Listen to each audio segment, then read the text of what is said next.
চলো বন্ধুরা, আজ আর একটা রেসিপি নিয়ে চলে এসেছি। তো তোমরা দেখতে থাকো।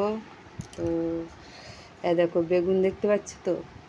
তো এখনকার দিনে বেগুন সেরকম ভালো না, তো হয়তো পোকা থাকতেও পারে ভেতরে। তো এই দেখো করলা, বুঝতেই পারছো যে কী হতে চলেছে এটা।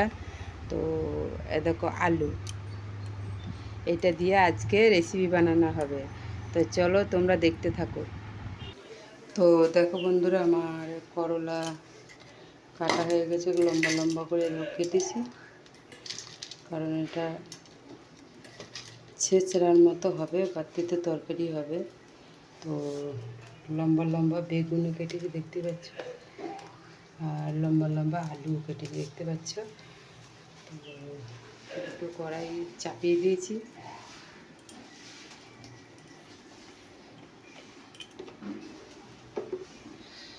তো ওই কড়াইয়ে আমি খানিকটা তেল দিলাম। তো এই কড়াইয়েও আমি খানিকটা তেল দিলাম। তোমরা দেখতে থাকো কি হচ্ছে। এই কড়াইটা কেন তেল দিলাম, এটা তোমাদের মনে প্রশ্ন থাকতেই পারে, অবশ্যই প্রশ্ন থাকতে পারে, তার উত্তরও আমি দিয়ে দেবো। চলো তোমরা দেখতে থাকো। তো এই দেখো, এটা কী বলো তো বন্ধুরা, আমরা বলি সে ঘি করলা।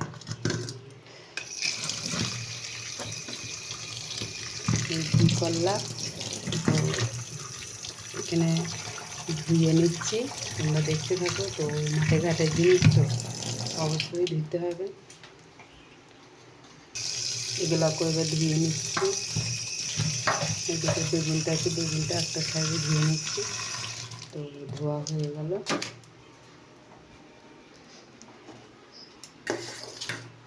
এবারে আমি কি করতে থাকি দেখো, এবারে আমি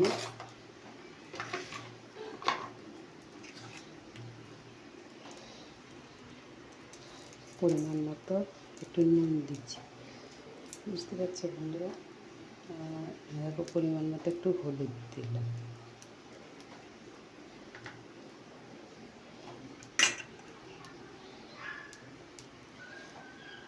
তোমরা দেখতে থাকো কীভাবে কী করছি। এই জন্য এটাকে নাড়িয়ে চাড়িয়ে মাখিয়ে নিলাম, আর হাত দিয়ে ওখানটা মাখিয়ে নিলাম, পড়ে গেছে। তো চলো, তেল গরম হয়ে গেছে।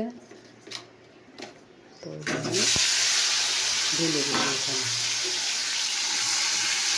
সেটা একটা রেসিপি বানানো হচ্ছে, তাহলে তোমরা দেখতে থাকো। তো এখানে একটা রেসিপি বানানো হচ্ছে। তাই যে করলা কাটা আছে, সেই করলা কাটা মানে দিয়ে ভাজছে, এটা একটু ভাজতে হবে।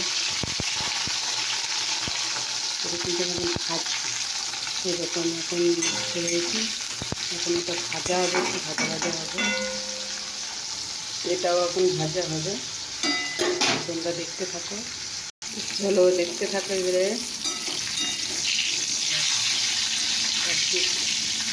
দেখতে পাচ্ছি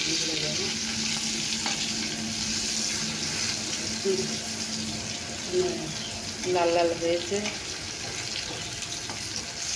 দেখতে পাচ্ছ কি লাল লাল ভাব হয়েছে। তো এটাতে এখন একটু চলে কড়াইতে দেখি দেখতে পাচ্ছি এটা ভাজা ভাজা হয়েছে। তো এবার নামিয়ে নেবো এটা। চলো বন্ধুরা, তেল হয়ে এসছে। তো দেখো আলু, তেল পাঁচড়ে দিয়েছি, আলু দিয়েছি, এরকম বেগুন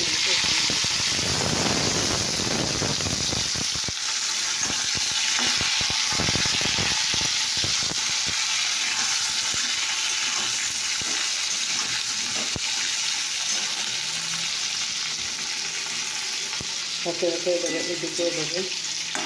এটা হয়ে গেছে। তো এটাকে আমি অফ করে দিলাম, হয়ে গেছে। তো এটাকে আমি অফ করে দিলাম। চলো বন্ধুরা, দেখো ভাজা হয়ে গেছে, তুলে নিয়েছি, ঘি করলা ভাজা হয়ে গেছে। তো তরকারিটা হচ্ছে। চলো বন্ধুরা, একটু নাড়া হয়ে গেছে তো পরিমাণ মতো হলুদ দিলাম, পরিমাণ মতো একটু লঙ্কা গুঁড়ো দিলাম, আর পরিমাণ মতো নুন দিলাম। এবারে আমি জিরে গুঁড়ো দিয়ে দিলাম, আমার মতো করে আমি পরিমাণ মতো জিরে গুঁড়ো দিয়ে দিলাম। তো করলাটাও দিয়ে দিলাম, বুঝতে পারছি। তো ওই যে জল দিয়ে দিলাম, এবার আমাকে এটাকে কষলেই এটা একটুখানি সামান্য জল দিয়ে কষতে কষতে এটা অর্ধেক সেদ্ধ হয়ে যাবে। তো দেখো বন্ধুরা, কেমন রেসিপিটা লাগলো অবশ্যই কমেন্ট করে কিন্তু জানাবে।